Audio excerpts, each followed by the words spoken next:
পরিবেশটা কি এরকম ছিল যেখানে প্রচুর খনিজ সম্পদ অথবা ন্যাচারাল রিসোর্স আছে, এই জন্য তারা ধনী হয়েছে অথবা প্রোগ্রেস করেছে? এইরকম তারা অনেকগুলো ইন্ডেক্সকে ক্রিটিক্যালি অ্যাসেস করবার চেষ্টা করে বোঝার চেষ্টা করছেন যে আসলে একটা জাতি প্রোগ্রেস কেন করে এবং ফেইল কেন করে। চায়নাতে দেখেন, সেখানে গণতন্ত্র নাই, one party state, Chinese communist party run করছে। তো সেখানেও তো একটা one party mafia communist economic model develop করছে এবং কান্ট্রি গ্রো করছে, কান্ট্রি প্রোগ্রেস করছে।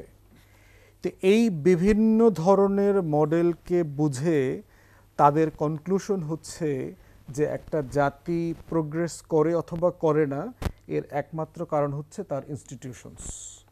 খালি গায়ে অস্ত্র ছাড়া ঢিল আর লাঠি নিয়ে কেউ প্রতিবাদ করতে নামতো না।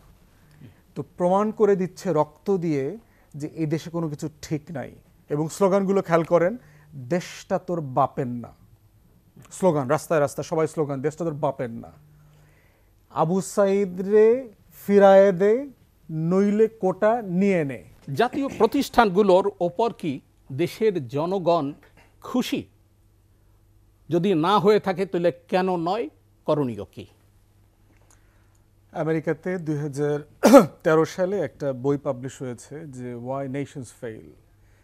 এখানে MIT এবং শিকাগো ইউনিভার্সিটির দুজন প্রফেসর জয়েন্টলি লিখেছেন, জেমস ব্রাউনসন এবং ড্যারন অ্যাকেমুলো। তারা সেখানে ডিটেল আলোচনা করবার চেষ্টা করেছেন যে রাষ্ট্রগুলো কেউ কেউ ধনী হয় ওভার দ্য টাইম, এবং কোনো কোনো রাষ্ট্র আবার সময়ের ব্যবধানে গরিব হয়ে যায়। কোনো কোনো রাষ্ট্রে গণতন্ত্র সার্ভাইভ করছে, কোথাও কোথাও আবার সার্ভাইভ করছে না। তো তারা বোঝার চেষ্টা করছে যে এটার কারণ কি জিওগ্রাফি, ক্লাইমেট, ব্যাপারটা কি এরকম যে ওখানে ওয়েদার ভালো, মাটির সমতল ভূমি, প্রচুর চাষবাস করা যায়, ওয়েদার সাপোর্ট করছে, ব্যাপারটা এরকম? এটার ব্যাপারটা কি ডেমোগ্রাফি, এখানে জনসংখ্যা আছে সাফিসিয়েন্ট চাষবাস করবার জন্য, বিভিন্ন পেশায় আছে এবং তারা ভালো জিডিপির যে প্রোডাকশন সাইকেল এটাকে মেনটেন করতে পারছে, ব্যাপারটা কি এরকম? এটার ব্যাপারটা কি এরকম যে এখানে অনেকদিন যুদ্ধ হয় নাই, তো খুব শান্তিপূর্ণ পরিবেশ ছিল, এই জন্য ওই নেশনটা ডেভেলপ করেছে? এটার পরিবেশটা কি এরকম ছিল যেখানে প্রচুর খনিজ সম্পদ অথবা ন্যাচারাল রিসোর্স আছে, এই জন্য তারা ধনী হয়েছে অথবা প্রোগ্রেস করেছে? এইরকম তারা অনেকগুলো ইন্ডেক্সকে ক্রিটিক্যালি অ্যাসেস করবার চেষ্টা করে বোঝার চেষ্টা করছেন যে আসলে একটা জাতি প্রোগ্রেস কেন করে এবং ফেইল কেন করে।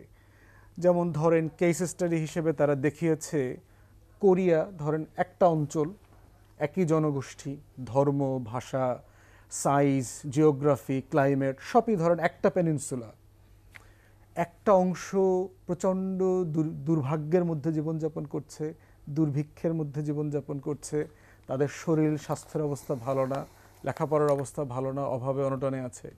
আর একটা অংশ পৃথিবীর G8 মেম্বার, পৃথিবীর ধনী রাষ্ট্রগুলোর একটা, সেখানে স্যামসাংয়ের মতো কোম্পানি আছে, সেখানে হাইটেক কোম্পানি আছে, ইকোনমি প্রোগ্রেস করছে।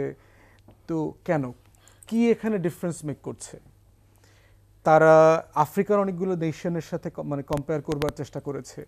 তারা বোঝার চেষ্টা করেছে যে ধরেন গিনি, কঙ্গো, এইসব জায়গাতে কিন্তু প্রচুর মিনারেল রিসোর্স আছে, গোল্ড মাইন আছে, ডায়মন্ড মাইন আছে, পাহাড় আছে, হাজার হাজার মাইল জুড়ে শুধু সোনা আর ওই ডায়মন্ডের পাহাড় আছে। কিন্তু সেখানে আবার গৃহযুদ্ধ লেগে আছে, হাজার হাজার মানুষ মারা যাচ্ছে, দেশ ছাড়ছে। তারা বোঝার চেষ্টা করছে ধরেন আমেরিকার খুব কাছে দক্ষিণ আমেরিকার দেশগুলোতে যে তারা এত বড় একটা পাওয়ারফুল ইকোনমির দেশের পাশে আছে, প্রচুর রিসোর্স আছে, সেটা আপনি মিনারেলস বলেন অথবা গ্রিন রিসোর্স বলেন, সেগুলো আছে, কিন্তু সেগুলো একটা ড্রাগের হাবে পরিণত হয়েছে। প্রত্যেকটা রাষ্ট্রে, প্রত্যেকটা ক্যাপিটালে প্রতি বছর হাজার হাজার মানুষ খুন খারাপি করে মারা যাচ্ছে ড্রাগের বিজনেস করতে গিয়ে। এবং তারা বোঝার চেষ্টা করেছে ইউরোপের একটা অংশ দেখেন, যাদেরকে আমরা ডেভেলপড নর্দার্ন ইউরোপ বলছি আর কি, উপরের অংশটুকু। আবার সাউদার্ন ইউরোপে দেখেন কি অবস্থা।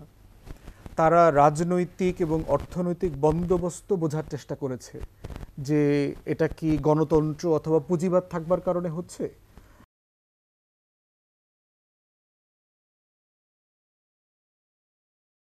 আবার গণতন্ত্র পুঁজিবাদ নাই, ছিল না সোভিয়েত ইউনিয়নে, সেখানেও তো একসময় 25% করে জিডিপির হার ছিল। আবার চায়নাতে দেখেন সেখানে গণতন্ত্র নাই, one party state, Chinese communist party run করছে। তো সেখানেও তো একটা one party mafia communist economic model develop করছে এবং কান্ট্রি গ্রো করছে, কান্ট্রি প্রোগ্রেস করছে।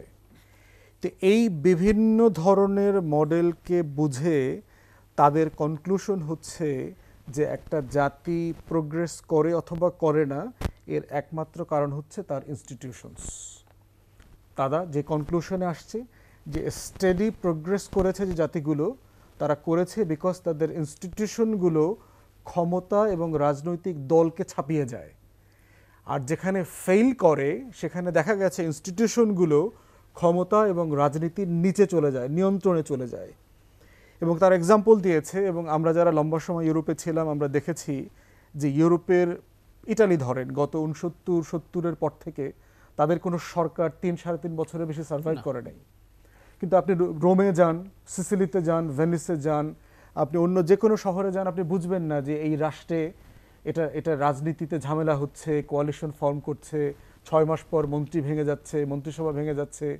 আপনি বেলজিয়ামে যান, আপনি লুক্সেমবার্গে যান, আমরা বহু শহর ঘুরেছি, আমরা কথা বলার পরে জানতে পেরেছি যে এখানে 3 বছর ধরে সরকারই নাই, ব্যুরোক্র্যাটরা চালাচ্ছে। তো কিভাবে চলছে এই রাষ্ট্রগুলো, এটার মধ্যা কথা হচ্ছে ইনস্টিটিউশনস। তো আপনি যে প্রাতিষ্ঠানিক সক্ষমতার কথা বলেছেন তার দার্শনিক জায়গাটা হচ্ছে যে একটা রাষ্ট্র বড় হয়, উন্নত হয় এবং প্রগতিশীলতার দিকে এগিয়ে যায়, তার একমাত্র শর্ত হচ্ছে যদি সেই রাষ্ট্র প্রতিষ্ঠান তৈরি করতে পারে, এবং না পারলে সে মানে ফেল করবে। এখন আপনি প্রশ্ন যেখানে করেছেন যে বাংলাদেশ রাষ্ট্রের প্রতিষ্ঠানগুলোর উপরে জনগণের আস্থা আছে কিনা, আস্থা যদি থাকতো তাহলে জানুয়ারি মাসের 7 তারিখে যে নির্বাচনটা হয়েছে সেখানে দেশের কোটি কোটি মানুষ ভোট দিতে যাওয়ার কথা ছিল। যদি আস্থা থাকতো তাহলে জুলাই এবং আগস্টে দেশের সবগুলো সশস্ত্র বাহিনীর সামনে খালি গায়ে অস্ত্র ছাড়া ঢিল আর লাঠি নিয়ে কেউ প্রতিবাদ করতে নামতো না। তো প্রমাণ করে দিচ্ছে রক্ত দিয়ে যে এই দেশে কোনো কিছু ঠিক নাই। এবং স্লোগানগুলো খেয়াল করেন, দেশটা তোর বাপের না, স্লোগান রাস্তায় রাস্তায় সবাই স্লোগান, দেশটা তোর বাপের না। আবু সাইদ রে ফিরায়ে দে নইলে কোটা নিয়ে নে বলছে ছেলেরা, যে মেয়েরা বলছে যে কোটা যেহেতু তুমি দিলা না, আবার আমার আবু সাইদ মারা গেল, তাহলে এখন এই লাশের ভিতরে জীবন ফিরায়ে দে। তো এই স্লোগানগুলোর মাধ্যমে যেটা বলবার চেষ্টা করা হচ্ছে যে there is a nothing left in this country. এই জন্য দেখবেন ছেলেমেয়েরা প্রতিবাদ করছে, আওয়াজ তুলছে যে একটা নতুন বাংলাদেশ চাই, একটা নতুন বন্দোবস্ত চাই। পুরাতন রাজনীতির যে বন্দোবস্তগুলো আছে এগুলো ডেলিভার করছে না, তার যে আগ্রহ, ইচ্ছা, রাষ্ট্রের যে আকাঙ্ক্ষা সেখানে সেগুলো তারা ডেলিভার করতে পারছে না। তো সেই জায়গাতে অবশ্যই এই রাষ্ট্রের কোনো ইনস্টিটিউশনের উপরে আস্থা রাখবার মতো অবস্থা নাই বর্তমানে। তবে এটা এমন না যে সব কিছুকে বুলডোজ করে দিয়ে আবার নতুন করে দালান বানাতে হবে, সেটাও না।